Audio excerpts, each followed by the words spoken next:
Hey, it's Frank here with 4D Honeybee, and I'm just going to do a quick video here on some fall maintenance here and feeding. I originally thought I was going to start feeding the number 2 hive here, the one in the middle. I just requeened it on Monday. It's Thursday now, and I thought I was going to feed it, but I decided against it right now because I need to let that queen lay eggs. I need to give her room to lay eggs. And if I pour on a feeder now, they're just going to fill every empty space with nectar and with the syrup. So I'm going to give it at least till the weekend, and then I'll do an inspection there and see what kind of laying she has done and what kind of room they do have. And I'll probably either start feeding them on the weekend or next week. But hive number 3 here, which is the one on the end, that's had a honey super on top for, well, the better part of 2 months, and they've barely touched it. So it's a very healthy hive. There's a lot of bees in there. There's a lot of brood, a lot of eggs. There's a right laying queen in there, but they're just not making honey. So I'll probably take that super off and replace it with feed so they can start really filling up the space that they're not going to use for brood anymore, because they're not going to make any more brood. Fill that up with nectar to make honey for the winter. My number 1 hive I will not touch because it's going gangbusters making honey right now. So I'm going to give it at least another couple of weeks to make honey before I take the supers off that and then replace them with syrup. Right now I'm only feeding 1:1 sugar to water ratio.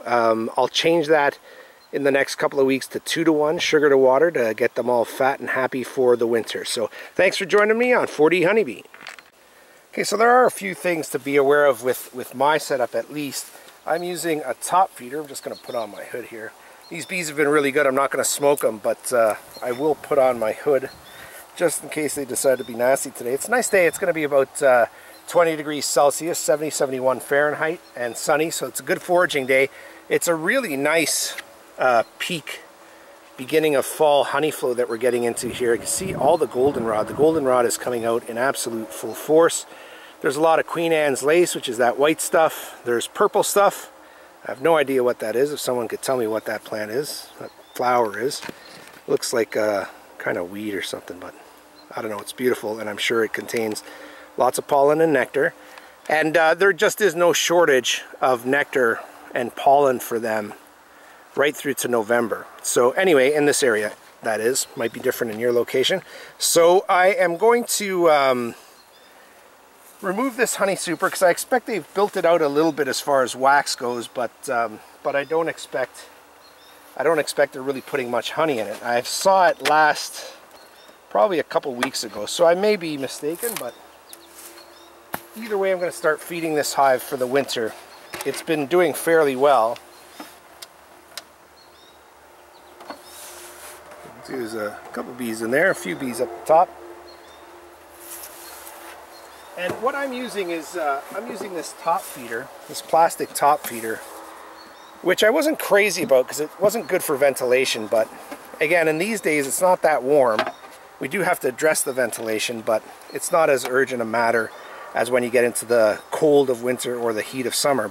So I'm just going to fill this up with sugar water, and you can see this is a removable cap that's corrugated there, which allows them lots of grip to head down and sip the water. And there's very low mortality here. You hardly kill any bees with this feeder at all, so that's one good thing. Not great for ventilation, but good for the efficiency of feeding, and because it's got a nice tight lid on it, you never get any bugs in it. So let's see what's going on in this super first, and then I'll get to work on getting it out of here and replacing it with a feeder.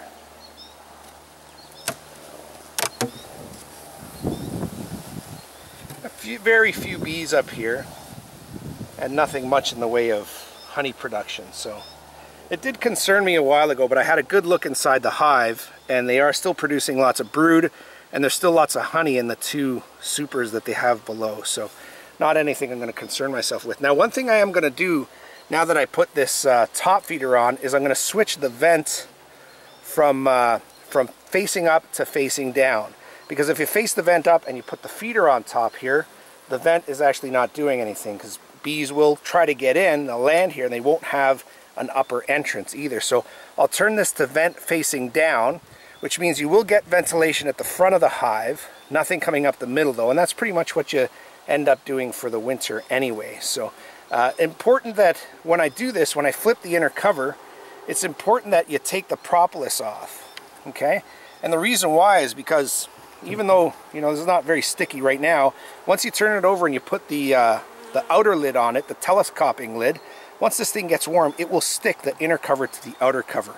And the problem with that is you go to take it off and it falls down, or it doesn't fall down, and it's just an inconvenience, and it can do bad things to the bees. So, another thing I'll make a quick note of here is there is some humidity inside this hive, eh? You see that? Now it's early morning, it's fall, but you can see there is moisture in there. So that's something I'm going to have to watch. Again, it's in the backside, which is away from most of the ventilation, but that's something I will have to keep an eye on for this hive. Okay, so looking down here, you can just see by looking in the top that there is absolutely nothing even drawn out on these frames up here. So they're not interested in making honey on these supers. So all I'm going to do is I'm going to pull this super off in its entirety, drop it on the grass in front of the hive so that any bees that are in it will get out. Maybe I'll quickly take a look at one frame individually. There's probably less than 10 bees up here, so, you know, it's not too big a concern. You see what I mean? So if I dump them in the grass there, they'll find their way back in the hives, and then it's probably the quickest way to swap this this honey super out for a box that contains the feeder. So let's see how that works.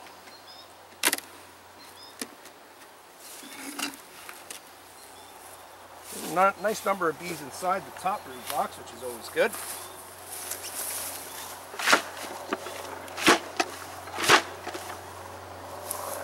There's still a lot of bees in here, so I'm going to just shake these bees off frame by frame into the top box. Again, because if it's 100 bees, I just don't need to lose 100 bees, right? So there's one good frame. I've got another box here set up, so I'll just transfer the frames one by one as they're emptied out into a new box.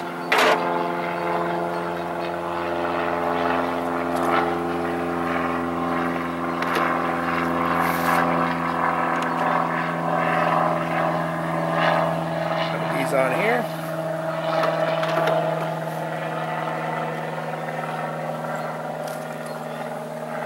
A couple of these there.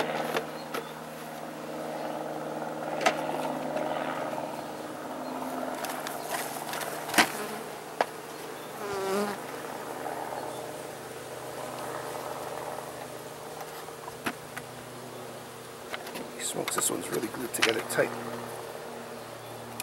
Wow. Come on, get away. There you go. Okay, I'll just pause the video for a sec because I don't want it to go long. I'll allow you to rejoin me here when I get the new box on, okay? When I get the feeder on. Okay, so I've gotten rid of the bees out of the top super. Now I need to replace the lid, and again, this time I'm replacing the lid vent hole down, right?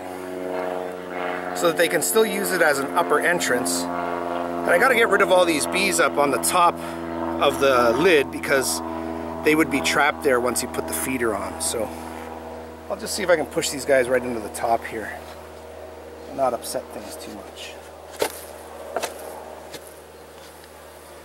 Yeah, pretty much did the job. So we'll get the lid on.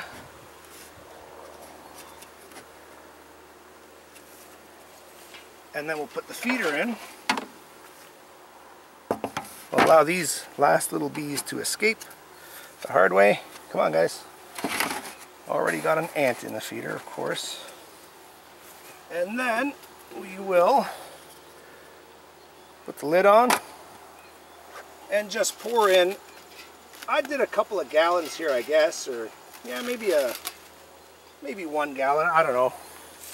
I'm just gonna fill as much as I have in and then check it again on the weekend. They will drink this up like crazy.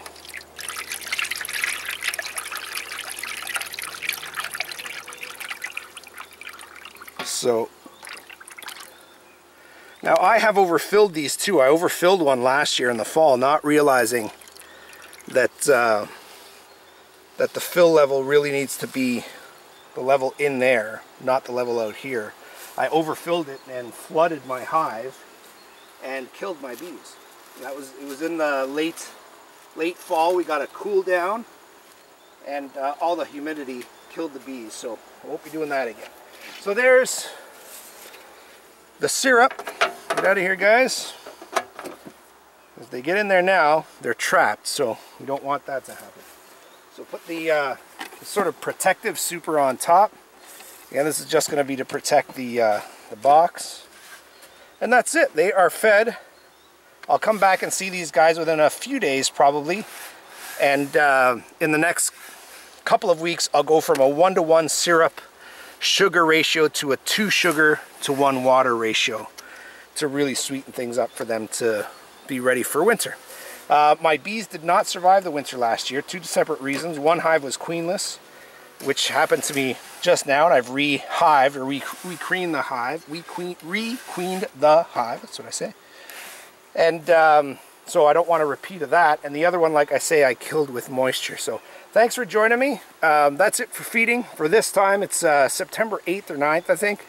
And we just want to get them starting to build up and strengthen for the fall and winter. Talk to you again.